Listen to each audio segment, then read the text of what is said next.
My name is Ricardo Arroyo. I'm the District 5 City Councilor. I'm also the Chair of the Boston City Council Committee on Government Operations. It is Monday, March 20th, 2023, and we are here this afternoon for a hearing on Docket 0453, an ordinance amending the City of Boston Code, Ordinance Section 7.3, Bay Village Historic District, and Docket 0516, a petition for a special law regarding an act to make certain changes in the law relative to the historic Beacon Hill District, referred to the committee on March 1st, 2023 and March 8th, 2023, respectively.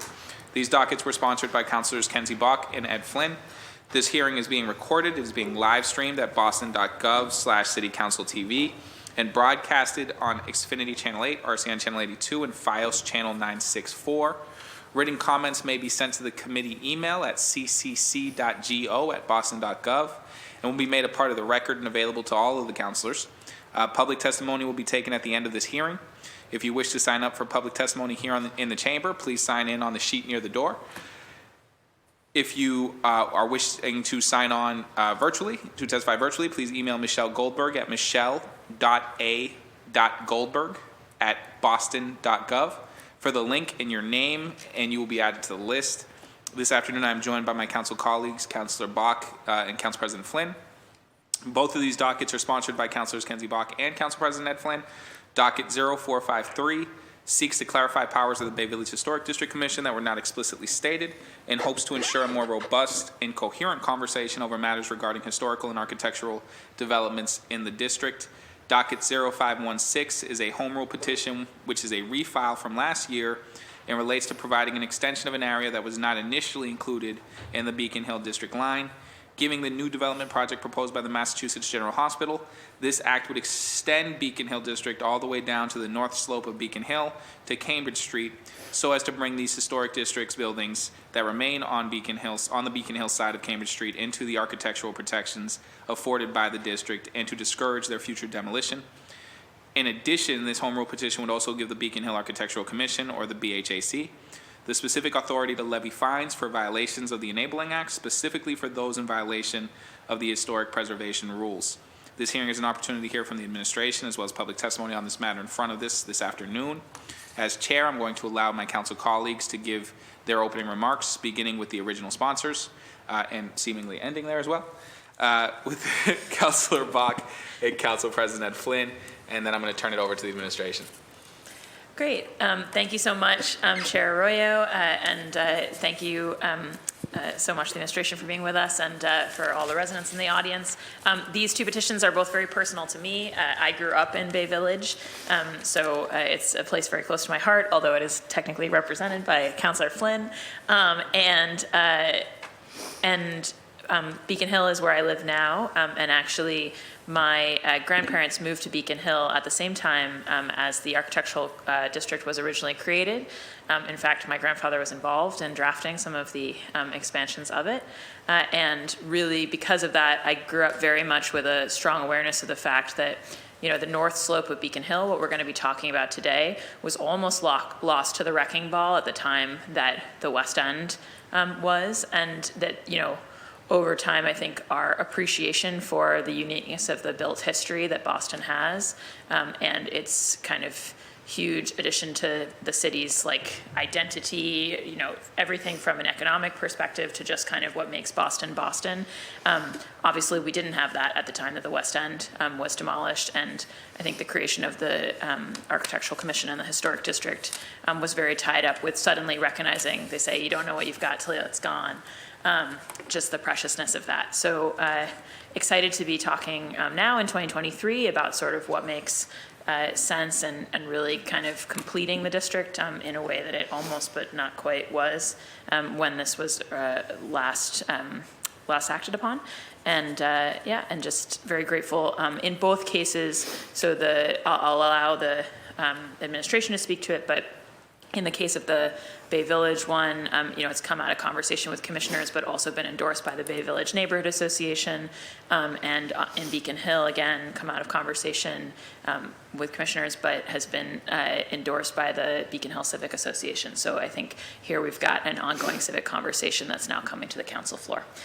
Thank you so much, Mr. Chair. Thank you, Councilor Bach. Council President Ed Flynn, the floor is yours. Thank you, Councilor Arroyo, for holding this hearing, and thank you to my co-sponsor, Councilor Bach, for the important work and leadership that you're providing. Both Bay Village and Beacon Hill are historic districts, and I'm honored to represent parts of Beacon Hill with Councilor Bach and to represent the Bay Village, the wonderful residential communities. And I love visiting and talking to residents, especially the Beacon Hill Civic Association and residents throughout the Bay Village as well, where I'll be tonight for a meeting on public safety. If approved, these minor changes relating to the Bay Village Historic District and Beacon Hill Historic District would make the laws governing the preservation of these two neighborhoods more streamlined and less confusing. The amendment relating to Beacon Hill Historic District was endorsed by the Bay Village Neighborhood Association and is broadly supported by residents. It would allow Bay Village Historic District Commission to have a more cohesive review of projects. The home rule petition for Beacon Hill is a refile, as Councilor Royal mentioned, from last year. It would include a section of the north slope of the neighborhood in the Beacon Hill Historic District. This section is only about 40 feet wide, probably running from Charles Circle to Bowden Street along the Beacon Hill side, Cambridge Street. So this petition would allow that small area into the Beacon Hill Historic District. I strongly believe that these simple changes would allow our city to better protect the historic buildings and structures in Bay Village and Beacon Hill. And I hope my colleagues will join myself and Councilor Bach in supporting this.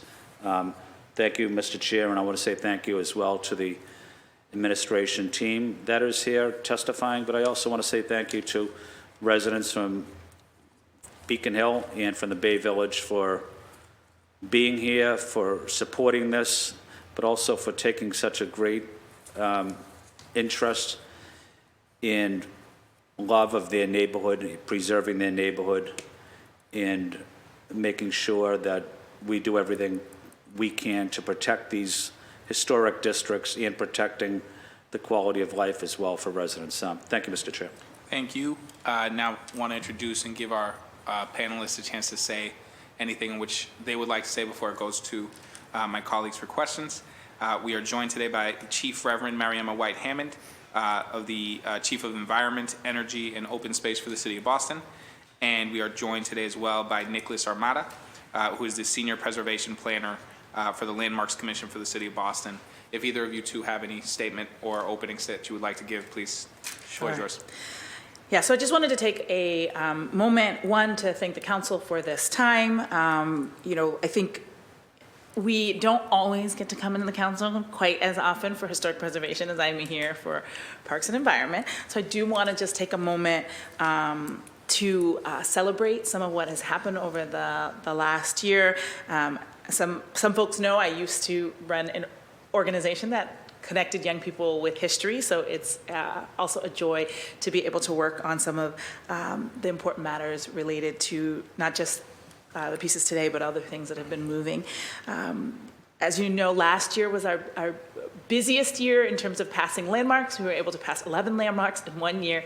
I want to extend deep gratitude for our staff, for consultants, and also for the landmarks commissioners who had some pretty long meetings last year in order to make that all work. And we also were able to fill many of our open positions. We've had often a tendency to not have all positions filled, but we do.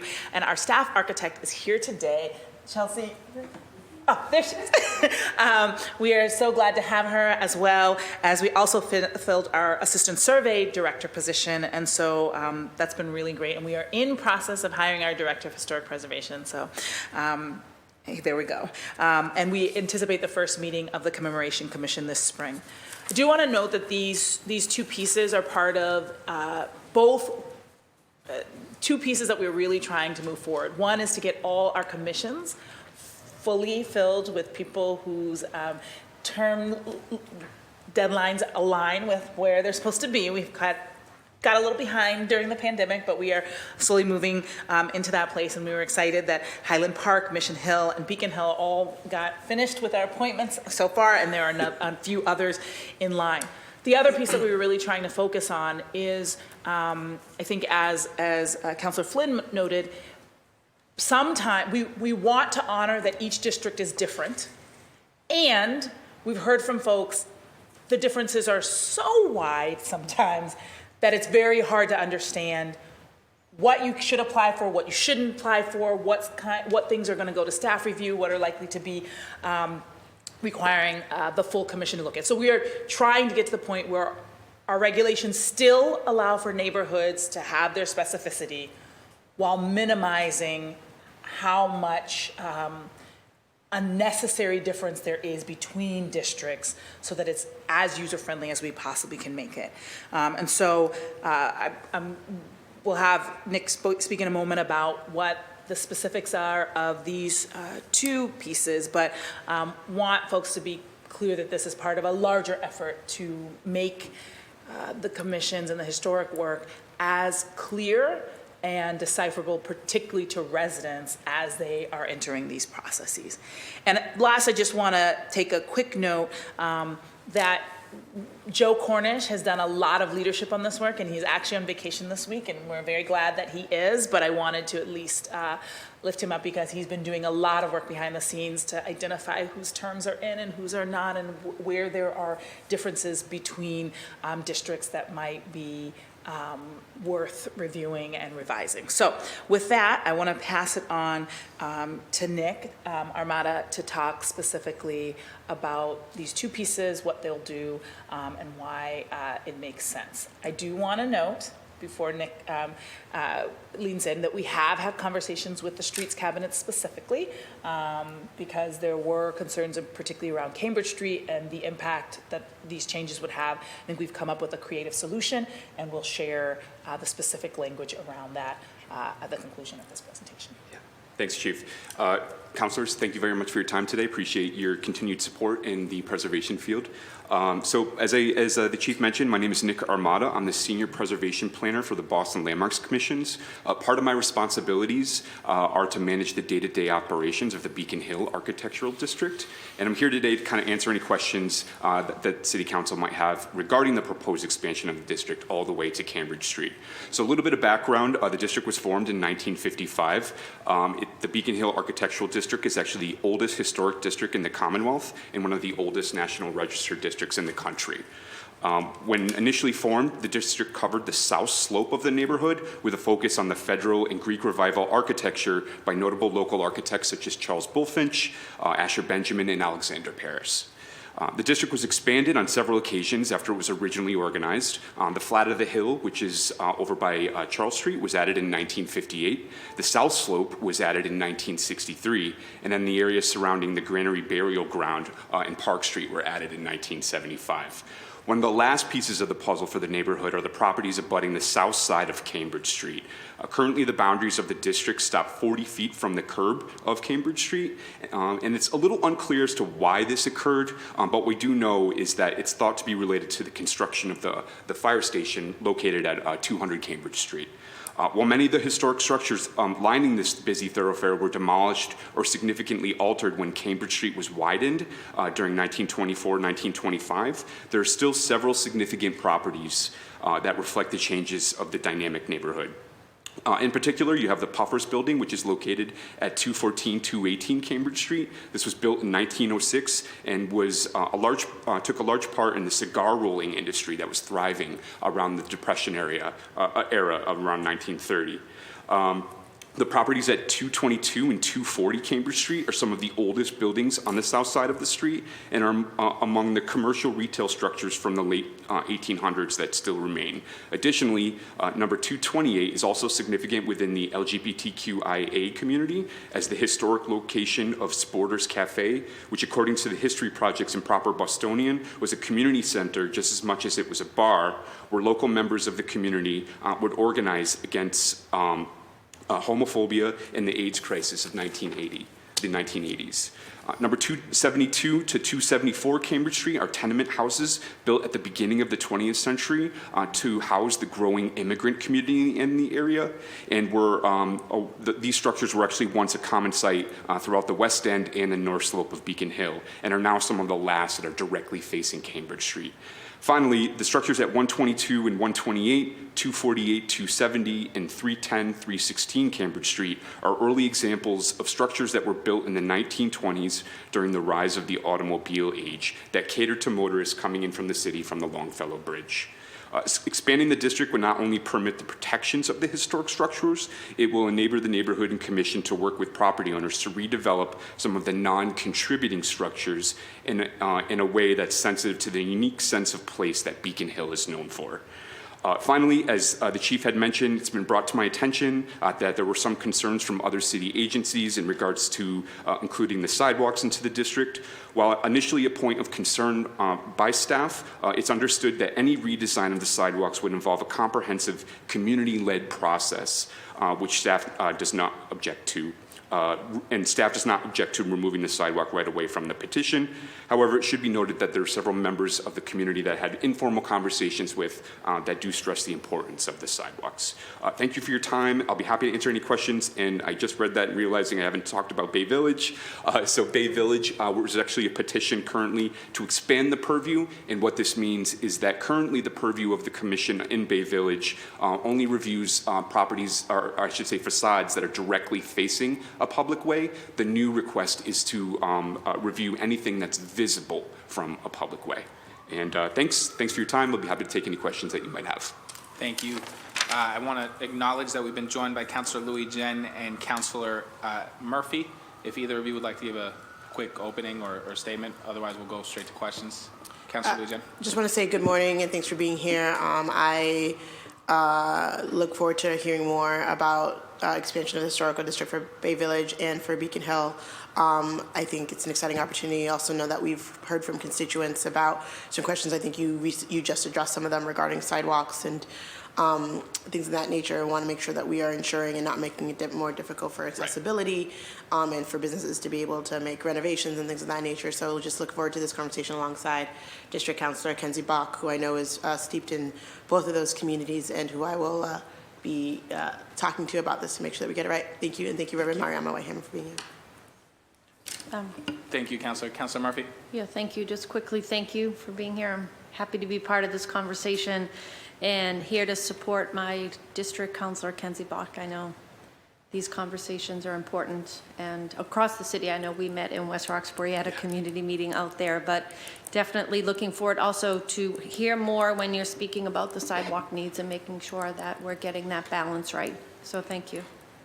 Thank you, Councilor Murphy. I'm going to go to Councilor Bach for questions. It'll then be Council President Flynn, followed by Councilor Louis Jen, followed by Councilor Murphy. So Councilor Bach, the floor is yours. Sure, great. Thank you so much. And I want to echo the shout out to Joe Cornish. We grabbed this slot because, as councilors know, the council calendar is a little bit crazy right now, and the chair was willing to have two back-to-back hearings, as he does today. But I do regret that Joe's not able to be here, because I know that he's really like a very thoughtful custodian of a lot of our historic district work, including in Bay Village, and so. Just definitely want to shout him out, and also appreciate you, Nick, for all your work with Beacon Hill. It's really thoughtful and helpful, and you're doing it every day. I guess just on the visible from public ways point, and this maybe relates to what the chief was saying about kind of comparative consistency.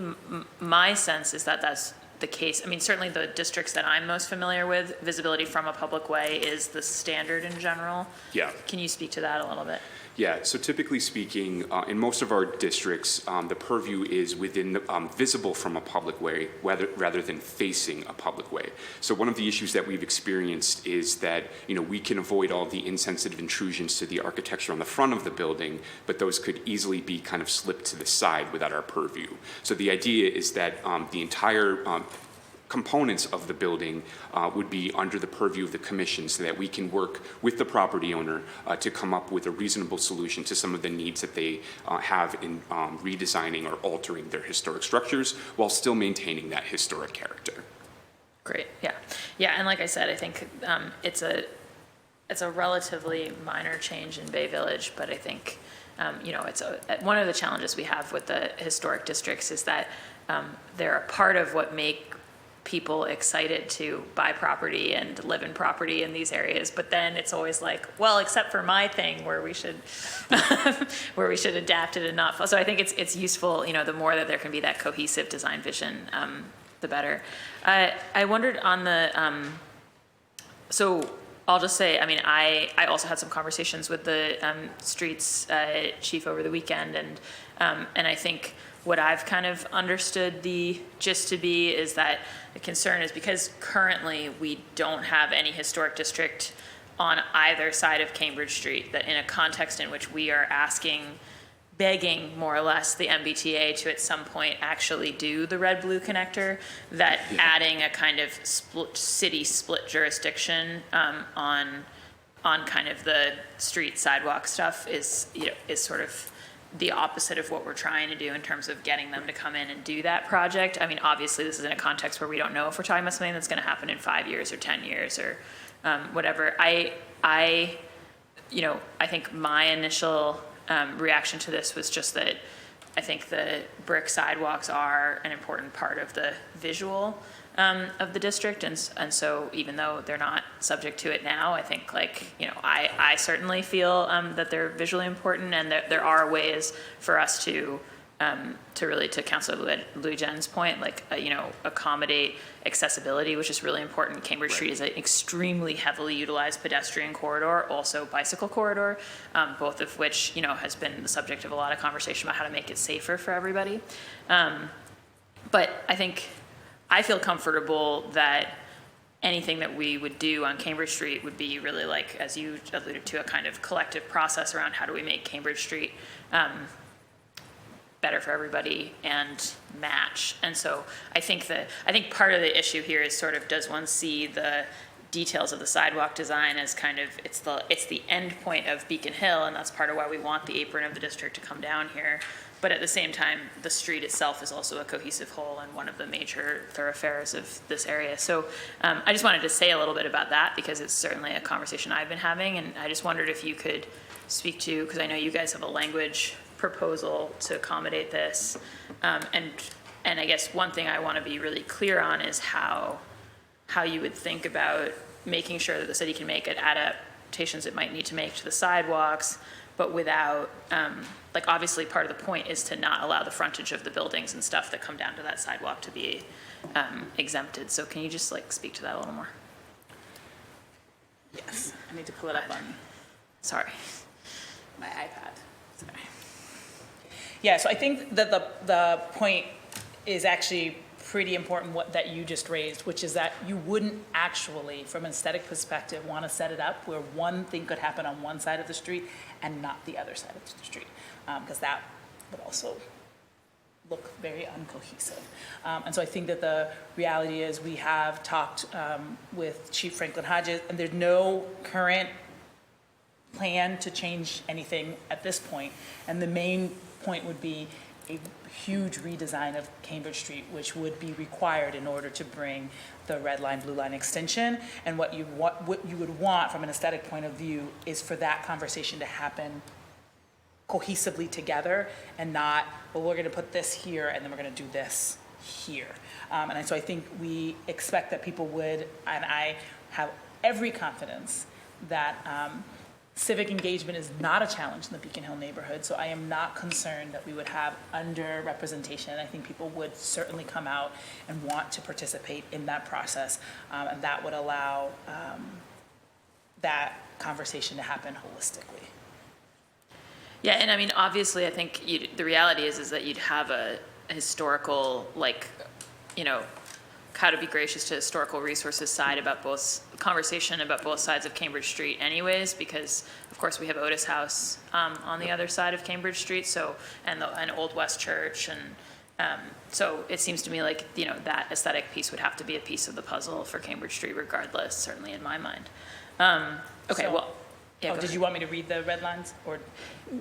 Just, just maybe to put them, I Yes. know you can submit them to the So- chair formally, but just to put them on the Yes. record. And so in the section where it says 131 and 141 Cambridge Street and 2-16 Lindy Street, we would say, and excluding the sidewalks along Cambridge Street running from Bowden Street to West Cedar Street.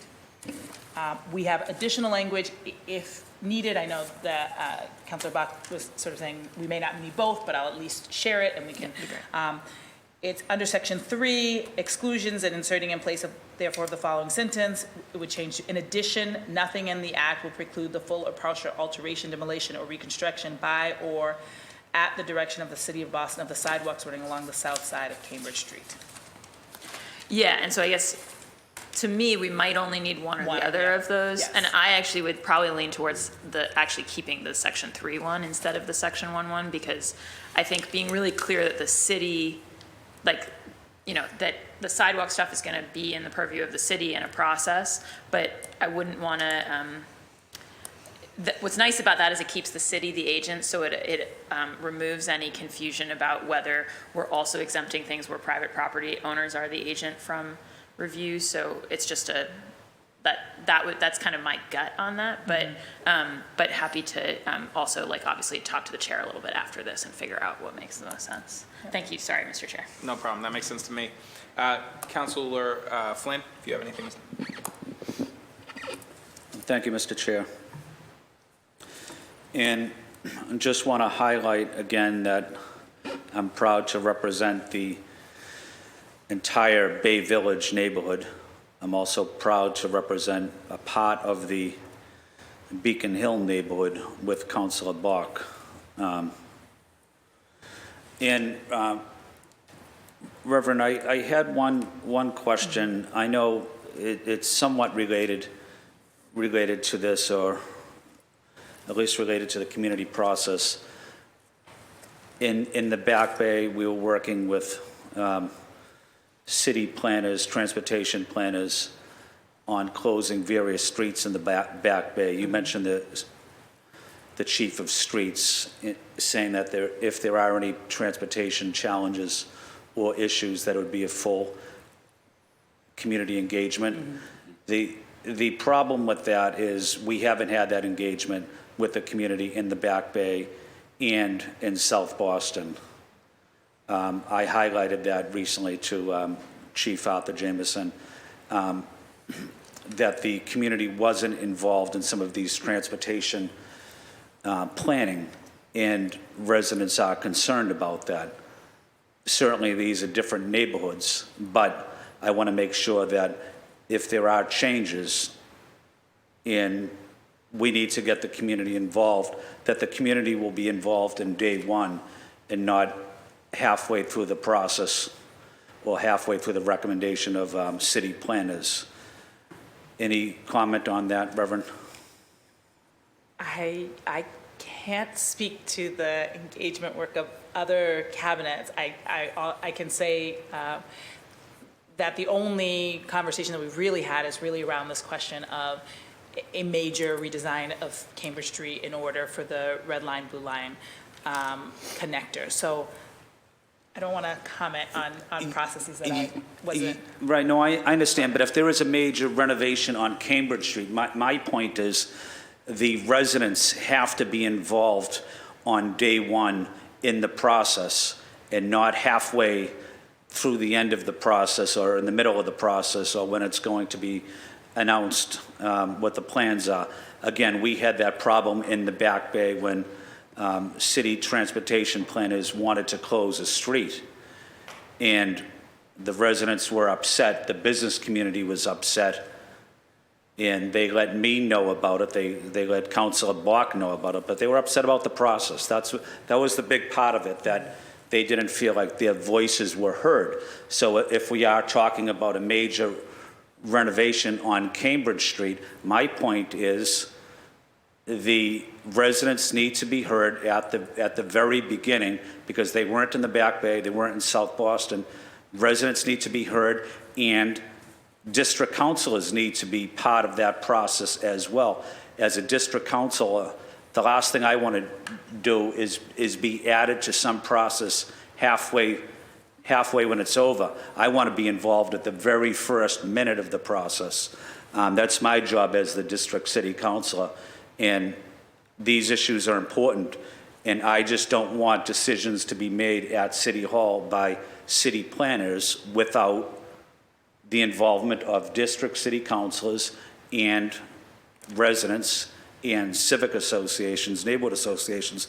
That's my request, and as you probably can tell, I'm somewhat frustrated about the process that happened in the Back Bay and in South Boston, and I don't think it was BPDA's fault, but I did have a conversation with Chief Jameson that the residents and business community let us know that it was a flawed process.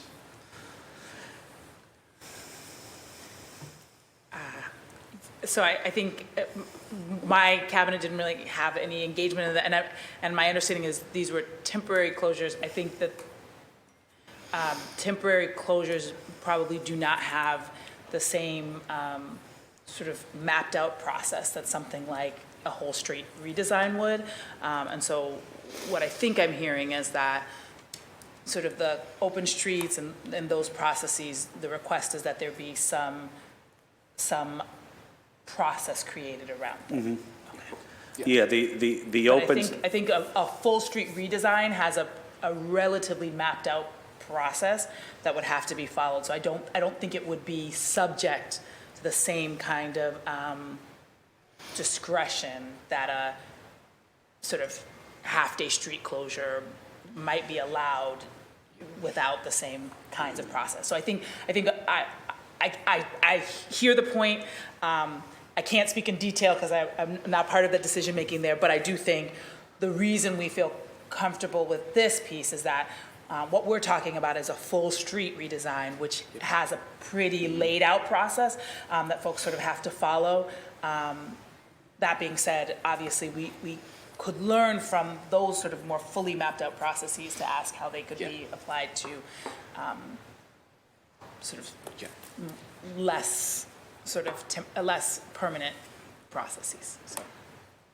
Councilor Flynn, if I could just add to what the chief just said, is that so anytime anything comes under the purview of any of our commissions, we do make sure that there is a robust process. I can't speak to the project that was happening in Back Bay. I don't know if there was permanent infrastructure involved there. No. But what I can say, what I can say is that there was a robust communication process for the south end for the redesign of Tremont Street with the bikes. That as soon as we were notified of that project moving forward, we made sure that the public was notified and had an opportunity to participate in that project. Right. I represent the south end as well, and I made sure there was a robust community process. But what I'm saying there was not that same process in the Back Bay, and that's frustrating to me. And yes, streets were closed temporary, but here's my point, is senior officials in the police department called me, and the fire department called me, and EMS called me, and didn't like the temporary closing of the streets. It added time for them to get their emergency vehicles to a specific location. They wouldn't say that on the record, and I don't blame them, but they said that to me as their district counselor and someone that takes public safety issues very seriously. So when we're talking about closing a street, that's a serious thing. And it's not done, just to improve the social fabric of a neighborhood. Our top priority is public safety. If it takes 5 seconds off a public safety vehicle getting to a home at one of these narrow streets on Beacon Hill, well, I'm against it, because the safety of my constituents, their medical care is more important. And I'm frustrated about this process. But here's what I'm going to say, is district councilors need to be involved in this process. Residents need to be involved in this process, and neighborhood civic associations need to be involved in this process at the very beginning. And if that doesn't happen, the plan is flawed if residents are not involved. Thank you, Mr. Chair. Thank you. I'm going to go to Councilor Louis Jen and then Councilor Murphy if you have any questions in that order. Thank you, Mr. Chair. I just had a question regarding, and I just want to thank Council President Flynn for his constant advocacy, especially on behalf of the Bay Village and Beacon Hill. I know he works with Councilor Bach together to represent Beacon Hill and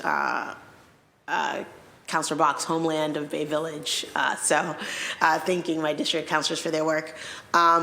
Regarding accessibility, the Landmark Commission, are there discussions and how often are we talking to the Disability Commission when we're working through these issues to make sure that we have like a good disability equity lens, making sure that we are not only when we're thinking about landmarks, but also when we're thinking about issues in general, making sure that we are learning from those who are directly impacted, which is our disability, led by our Disability Commission. So I think we are doing it more. There's still more work to be done.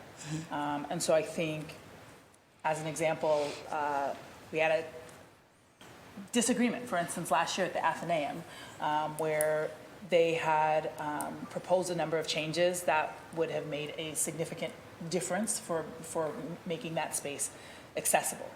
And I'll just say there wasn't uniform support for those matters. But in that particular instance, I testified because I was in a booth while testifying. And it was very clear to me that small spaces and lack of visibility onto the street I almost got doored multiple times in the 7th floor bathroom during that period because there's no, and of course, obviously don't want open windows into a bathroom, but it made it very clear to me how challenging and dangerous that can be. So I think we still have space to improve. I want to be very clear. We have opened some conversation and we need to deepen that conversation. I would say there's a lot of openness within our staff team. There's some more conversations we could have within our neighborhood groups and even some of our commissioners in terms of how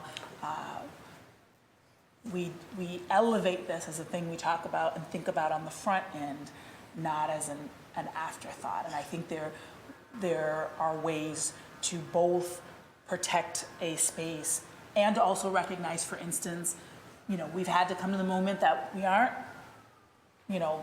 having horses on our streets. And so there's been times where we've had to change things as a result. Yep. It could have worked for a horse and carriage, it maybe can't work for an SUV, right? And so I think that, I thank you for raising it. I think we are not unaware. We still need to go deeper. And I would just add, so the chief has been really good about pushing this initiative, and we really, both staff and the commissions that I work with, are constantly looking for creative ways to achieve architectural access for all populations. I'll give you a good example. Mm-hmm. We have that brand new bookstore over on Charles Street at number 71. We came up with a really interesting initiative in order to promote the accessibility of that building, which was allow a ramp to be constructed in the service entryway of that building. Now that service entryway initially had several large steps which were original to the structure in circa around 1820 or so. So the creative solution was we didn't have to damage the historic infrastructure, but in fact we built the ramp on top of the stairs while kind of integrating the design into the building. And I think that's just one of the examples of the creative ways that both staff and the commission come up to accommodate our folks with disabilities. Awesome. I am grateful for that response. And I just want to uplift the reason why I asked. We hear a lot from disability advocates who want to frequent small businesses a lot more than they do, right? But because of design and ADA accessibility, and the Beacon Hill bookstore, I'm sure that's what you're talking about, the Beacon Hill bookstore, which is a beautiful new bookstore, but very difficult for those who have accessibility challenges because of the stairs and how narrow it is. And so as someone, as city councilor, as all my colleagues do, want to help promote small businesses and don't want to impede too much on their ability to be a thriving small business. We want to ensure that it's open to those who are not, to those with different abilities and those who are disabled. And something you hear from the small businesses as well, if you make it harder for us to make these renovations or for us to make changes, it becomes more expensive and then we won't be able to do it. And then that further shuts out those from the disabled community to be able to participate in shopping at small businesses just like able-bodied folks are.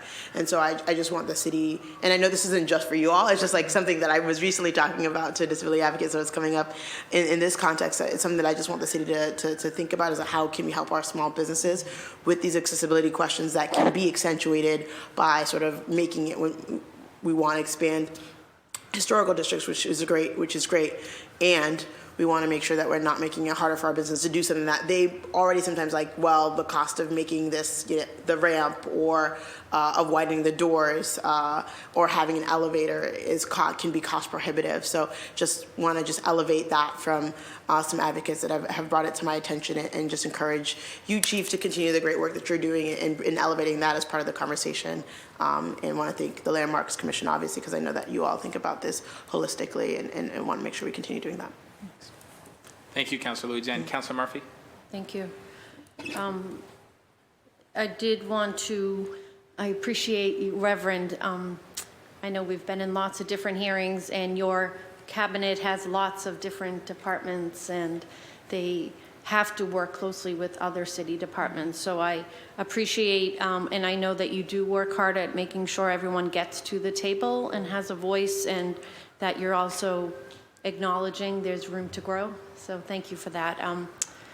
And then there's that balance, right? Is it, like I've been advocating for the ramp for the students at English High, and is it the Disabilities Commission? Is it going to be the school department facility? Like at some point, there has to be that strong leadership to say, okay, it's not one over the other, but also then making sure we're keeping the voice of the community in mind. So I understand it's a lot to juggle, but I appreciate that you keep that in mind and make sure that that's part of the conversation. And I do want to lift up the commission, because I think one of the other key pieces is that they have made sure they have staff who are available and have expertise in this area. Right. And there have been a number of instances in parks and different projects that we've been working on where you're able to send something to them and they're able to give critical feedback. So right. I think that I just want to highlight how, again, across the cabinet, we're trying to do more, and they have been a indispensable resource in terms of their expertise and their willingness to work with folks and find creative solutions. No, I appreciate that. It reminds me of like the language access department. It shouldn't be all on one person, right? That one girl who can speak Cape Verdean in 3rd grade should not be translating for the secretary, right? And Kristen McCosh is wonderful, but it is also that many of us wouldn't understand what barriers there are. We can assume we do, but unless someone who's actually living it, so that's important. And lastly, I do want to thank Council President Flynn for your advocacy. Everywhere I go with you, if it's here in the chamber or in the neighborhoods, I hear you speak and uplift the voice of the community, which is so important. And I also am a little worried about, Dartmouth closed, and, it was a test, or they say, like, let's just try this out, or Newbury Street. And I was at the 3 open streets. Some sections of all were well attended, and then it's that question, though, of, well, who attended it, right? Who was on Dartmouth Street? Who comes to Newbury Street? And I know that we're a city who welcomes lots of people drive in to work and own shops here, but understanding like the closest, right? And when you're on the zoning board meetings or others, they want to hear from the closest abutters who are going to be mostly affected by this. So it is important at the beginning of the conversation, not just to tell someone, here's the dates of open streets, Av's going to be closed, figure it out, Kearney Hospital, or if you live on this street, but you were planning, something for your business, maybe it's a grand opening or like a patio opening or whatever it is, that we're including the community, and it happens early, right? So just want to uplift what Council President Flynn said, and thank you for your advocacy on that. That's all. Thank you, Councilor Murphy. Does anyone else have any questions before we give closing statements and go to community comment? No? Okay. I don't know if the administration has any closing remarks, but we're then going to go straight to community comment. I have one person signed up online for Zoom, and we'll go and take this list to make sure everybody else is addressed. I also want to give Council President Flynn and Councilor Bach, if you have any closing remarks before we go to community comment. No, I think we have addressed everything. So, sorry, I don't have a mic. Michelle, can you give me? It's on. Oh, okay, great, awesome. Thanks, Ethan. Yeah, no, just wanted to say, I do think that there's to the point that the chief made, I think there's a different process around sort of like physical changes to the street, not least because it has to go through the Public Improvement Commission, and so there's a bunch of sort of public official hurdles, but also would certainly add my voice in saying that I think like this council would feel very strongly that any like big picture changes to any core street, and Cambridge Street is definitely a core street in my district for both the West End and Beacon Hill, would be something that goes through a lot of process. And again, there's no plans for that. I think it's just a question of we basically, and I'll just say as the District 8 councilor, there was some conversation about the bike lane that went in recently on Cambridge Street on the northern side of the street. And actually like one of the decisions that was made was to kind of do that in a way that didn't involve doing any built infrastructure or moving any curbs, in part because there's a large and well-beloved median that's like a thing that people used when we're crossing Cambridge Street, which is really much too busy and fast given the number of pedestrians who are crossing it at any different time. And so one of the things that we talked about in that context was that like you couldn't really just do a little bit of built environment like work on Cambridge Street, so it really needed to be kind of paint, flex post type stuff, and that realistically the city's unlikely to do any overhauls of Cambridge Street except in the MBTA red-blue connector scenario, because that's going to be what they call a cut and cover thing, so basically you have to open up the guts of the street. And again, we could be talking here, just the design for it has started to appear on the capital budget for the MBTA, but I think everybody in the Commonwealth knows about the capital budget challenges of the MBTA these days. So it's one of those things that I and other electeds in the area have been advocating for, kind of pushing up the priority list, but whether we're talking about 5-10 years coinciding with the MGH project, or if we're looking further on than that, is like not clear. But I just want to be very clear that to me that would be like quite a major thing. It would involve quite a lot of city process, and that would be really important. But I think we're not talking right now about some kind of change to Cambridge Street, and certainly not something that would happen like quickly and without process. So just wanted to be clear on that. Thank you, Mr. Chair. Thank you, Councilor Bach. I am told that the one individual who signed up for Zoom public testimony is there. So we're going to go to Allison Frazee, the Boston Preservation Alliance, the director of the Boston Preservation Alliance, and then we'll go down the list of folks who are here in person. I'm going to ask, when we get to that list, I'm going to call you by your name. Please correct my pronunciation if it is incorrect, and state name, neighborhood, or affiliation if you're speaking on behalf of an organization and not yourself. And I'm going to keep this to 3 minutes testimony. If you go a little bit over, that's fine. But if you go way over, then you'll hear from me. Allison Frazee, the floor is yours. Hi, thank you. I'm Allison Frazee, Executive Director of the Boston Preservation Alliance, Boston's leading nonprofit advocate for historic preservation. Thank you to the councilors for bringing these dockets forward. We strongly support both of these measures to enhance protection for these two critically important historic neighborhoods. These expansions are overdue and provide greater oversight and review for changes in these districts. For Beacon Hill, we do support including the sidewalks in the district, as is the condition in the rest of the district. This will enhance review of changes through a historic preservation lens in particular, in addition to other needs and concerns for accessibility. I think there's an advantage to having brick sidewalks on the Beacon Hill side, because it signals that this side of the street is a historic neighborhood, and it invites visitors to come explore this wonderful area. Public safety always comes first, but there are ways we can have both the historic brick and accessibility. As with all landmarks and districts, changes are very common. They happen all the time. We just have an additional mechanism of review that's important for the preservation community to ensure that we're protecting places that define Boston and make our city special. So thank you very much. Thank you, Ms. Frazee. We're now going to go to our in-person list. You can come to either one of the two mics, whichever you prefer.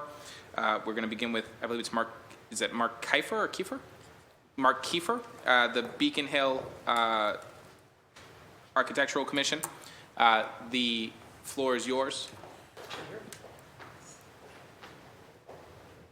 That mic over there. Oh, no. Standing. It should turn on once you begin. Thank you very much, councilors. Thank you very much for holding this hearing today on this very important matter. My name is Mark Kiefer. I am a 32-year resident of Beacon Hill. Mark, can Sorry. you just, if folks can just lean into the mic, because Is this someone who's better? watching at There home, we go. yeah, that's Yeah. much Oh, better. okay. That's much Because better. everyone can hear you here, but if you're watching at home and you're not speaking in, then Yes, thank you. I could tell by the expression on your face that maybe, okay, is this better? And Yeah. just Yes. Thank you. So again, my name is Mark Kiefer, and I'm pleased to be here today. I'm a 32-year resident of Beacon Hill. I formerly served as president and chairman of the board of the Beacon Hill Civic Association, and most importantly for our purposes today, I currently am privileged to chair the Beacon Hill Architectural Commission, which of course has the responsibility and authority to regulate the historic Beacon Hill district. I'm here to speak in support of the home rule petition. I want to thank councilors for your leadership on this issue. I think this is a change that is both welcome and I dare say long overdue. My colleague, Mr. Armada, nicely articulated some of the history of the district. I think it's fair to say since the district was created, the historic preservation field has evolved to recognize more directly and more significantly social history as well as architectural history. And I think when you consider, for example, that when the district's boundaries were originally drawn, neither the Vilna Shul nor the African Meeting House nor the Abiel Smith School building were included in the district, an oversight that is shocking, I think, by today's sensibilities.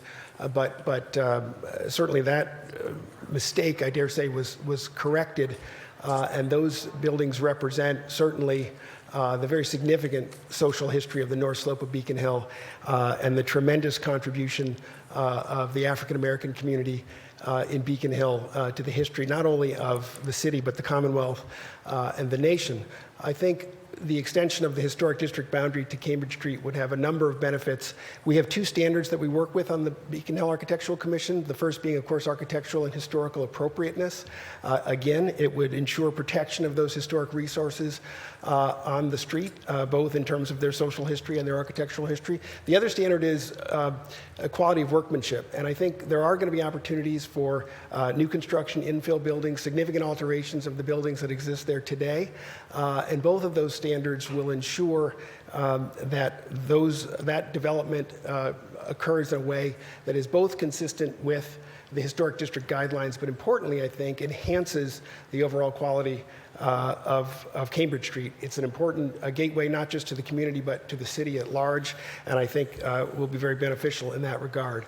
I do want to also speak in support of the inclusion of the sidewalks for the reasons I think that have already been stated. I think the materials are an important part of the streetscape and therefore the architectural character of the neighborhood. I don't believe there is necessarily a conflict either with the future renovation of Cambridge Street or the issue of accessibility with respect to the inclusion of the sidewalks in the historic district. I think, frankly, there is, we know there has been a prior controversy, you might say, over, for example, specifically the pedestrian ramps in Beacon Hill. That controversy was resolved, I think, very favorably in a way that I suspect a broad consensus of the community would agree, demonstrates that the city is more than capable of providing accessibility enhancements in a way that is very much consistent with the historic district guidelines. I'd finally just like to add a note with respect to the issue of enforcement, which is very important to us on the Architectural Commission. I applaud the councilors for including this measure in the home rule petition, but I would say that I think I have, I guess, a couple of concerns about the specific language. I think what we really need, in addition to codification or affirmation of the ability of the Commission to collect fines, is a workable enforcement mechanism that provides some teeth, to use the non-technical term, and ensures compliance, but also respects the rights of property owners such that you have a transparent and equitable appeal process. It has been suggested in the past, for example, that the Commission or the Inspectional Services Department, on behalf of the Commission, have the ability to add a lien in the deed of property owners that have outstanding violations. As such, it would make it more difficult to sell those properties, and I think provide a greater incentive for enforcement. But anyway, in summary, I would just say that, again, I want to thank the councilor for taking up this important issue. I support the home rule petition, and specifically the inclusion of the sidewalks. I think the application of historic district standards to this portion of Cambridge Street will enhance the neighborhood, the street, and the city for years to come. Thank you very much. Thank you. We next have Rob Whitney.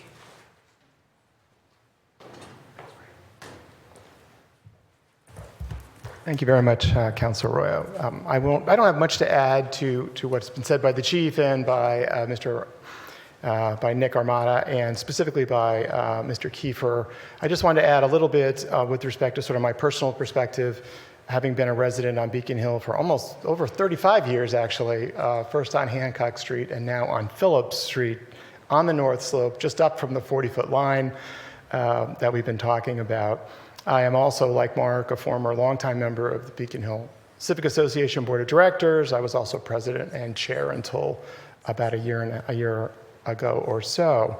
I'm speaking on behalf of myself as a longtime resident. I've had a longtime interest in historic preservation, and as Nick could tell you, I've spent many years trying to support the work of the Architectural Commission, and specifically expanding their ability to review and enforce the architectural guidelines throughout Beacon Hill. I think this is a great opportunity now for the City Council to expand the Beacon Hill Historic District's north to what I have called its natural boundary, which is Cambridge Street.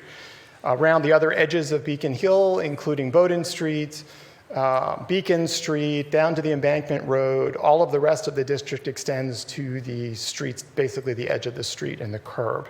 Its natural boundary on the Cambridge side extends to the curb. There are great reasons for including it. Many of them have already been said here. And I think that with respect to any concerns of the city, which I totally understand and respect, I think that those can be worked out through the natural process of the Architectural Commission. The commission is a great place. They hear every month. They have a great process, multi-hours many times, and they actually have an administrative review process for things that are not disputed.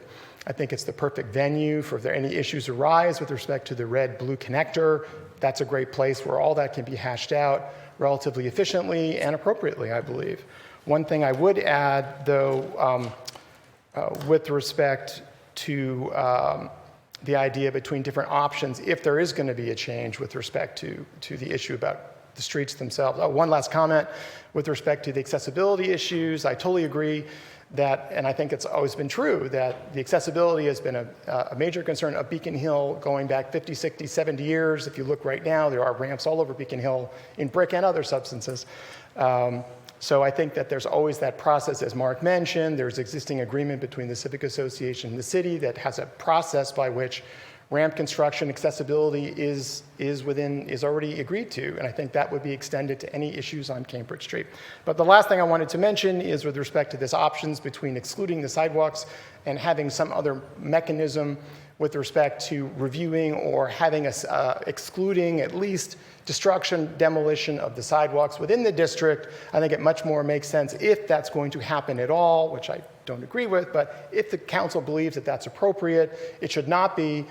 The boundary should still go to Cambridge Street, and then any particular activities of the city, not property owners, but the city themselves, necessary work for the blue-red connector can be excluded if necessary. There are precedents for doing that with respect to the current enabling act a long time ago was put in that Suffolk University, for example, while well within the boundaries of the historic district, specific work in terms of demolition, rebuilding, alterations just of the Suffolk buildings on Hancock Street, Dern Street, and Temple Street were excluded from review by the commission, although Suffolk University clearly was still within the historic boundaries of Beacon Hill.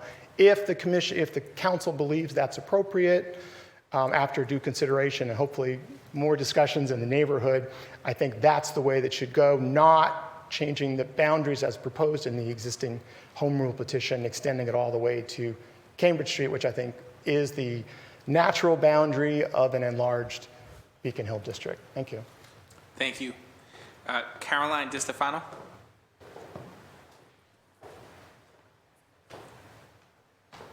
I believe both work.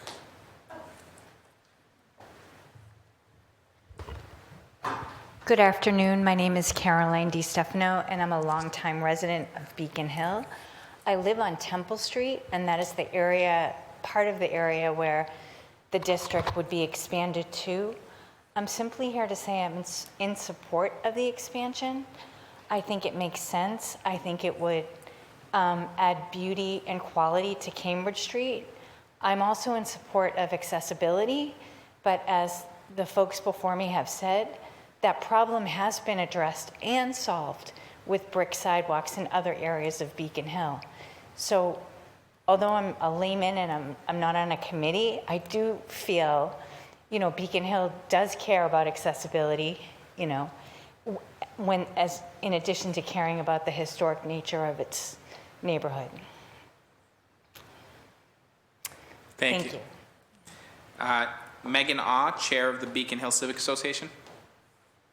And then that is the last name on my sign-up list. So if anyone else would like to give public comment, please just raise your hand and then we'll get to you next. Thank you, City Council, for the opportunity to speak. Again, my name is Megan Ah, and I'm here today to speak on behalf of the Beacon Hill Civic Association as board chair. We're in support of the home rule petition that was proposed for the expansion of the Beacon Hill Historic District to Cambridge Street. To reiterate, there's a 40-foot wide area of the neighborhood that remains outside the historic district purview, and the expansion would finally include all of the north slope, making the neighborhood whole within the Beacon Hill Historic District. Thank you. Thank you. Is there anyone present who would like to speak who hasn't been given a chance? All right. Well, I want to thank the administration for your time. I want to thank Councilor Bach, Councilor Flynn for bringing this, and I want to especially thank the community who came out today to voice their support for this and took time out of their day to do so. I'm going to give the administration a chance if there's anything you would like to give in response. I think we've come to a good place. I do want to note that I'm hearing clearly where folks are. I'll still be honest that I have been approached by the disability community in the last year, and I would say the perspective I heard from them is that the problem is not solved, it's just better than it was. So I just want to note I think none of us that have spoke have mobility challenges, and I just wanted to at least represent that in my conversations with them last year, their characterization of where it is differs from what I think we've represented here. I think, and I think it's worth noting, I just, from a historic perspective, there are still some wounds around the sense that people only came to that compromise because they got sued. So I want people to just to be aware that I thought it felt disingenuous for me not to represent that, because I did have a conversation with some folks last year when the whole Athenaeum conversation was going, and I would just say there's still some room for more dialogue, and I think that there's just a difference of perception as to whether or not it's solved or improved. So I just thought felt like I shouldn't not add that perspective since it had been shared with me. Thank you, Chief Reverend. I want to give Councilor Bach, if you have anything you'd like to say before we adjourn. Yeah, just again to thank the folks from the Beacon Hill Civic Association and the Architectural Commission and everybody just for coming in, for all of the love and work on this. I want to be very clear that I think I said this earlier, that I remain in favor of brick sidewalks on this neck of the woods. I think that, to the chief's point, that we also know, and you know, frankly, we've got stretches, not enough stretches, but we do have stretches in Beacon Hill of smooth wire cut brick, like in front of a few properties on Joy Street. And I think, like, you know, the thinking about ways that the city can really meet both these things is important. To be honest, like, from my perspective, one of the things that I, as a counselor, am always fighting for is that the true answer to, like, accessibility and historic preservation together involves resources. Like, that's the truth of the matter. And one of the things that is certainly in my mind is that in a world in which the MBTA is building a red-blue connector, what gets put back over on the cover is actually sort of a rounding error in the scale of the cost of that project, but I think would be quite important to us, and I think would be a real opportunity to get something really high quality from both an accessibility and a visual appearance perspective, and a pedestrian accommodation perspective, because again, it's probably more my West End folks who have heard me, like, just again and again talk to the streets folks about the safety issues around Cambridge and Blossom, which is like another big piece of this whole conversation. So I just want to make sure that we recognize that there is a way to harmonize those two things. I think, like, resources have often proven to be the kind of the place where they get traded off against each other, and it's my view that the city, you know, one of the reasons to think carefully about what we're doing from a regulatory perspective on Cambridge Street is that we may have a kind of generational opportunity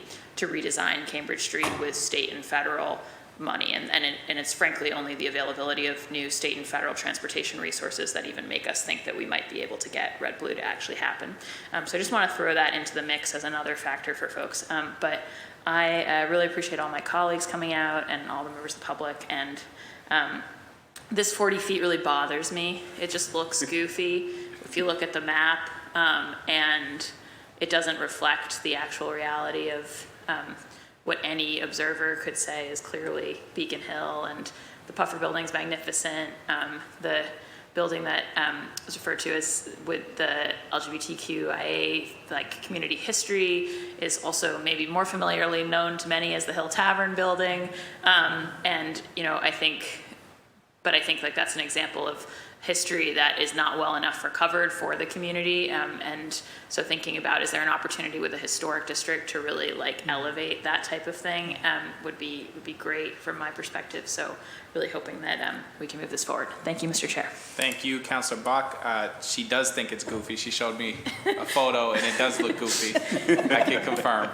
And so I will have a conversation with the lead sponsors on this. I think we've heard from a number of perspectives, and I think there was one potential edit that could take one or another form. And so we will have a conversation about how that looks ultimately, but it is my intention to get these done, and I will do so in partnership with the lead sponsors. So thank you to everyone for taking the time today to speak on behalf. Thank you to the administration for bringing different perspectives into the room, and as well as raising a potential edit that may have to take place. And with that, we are adjourned.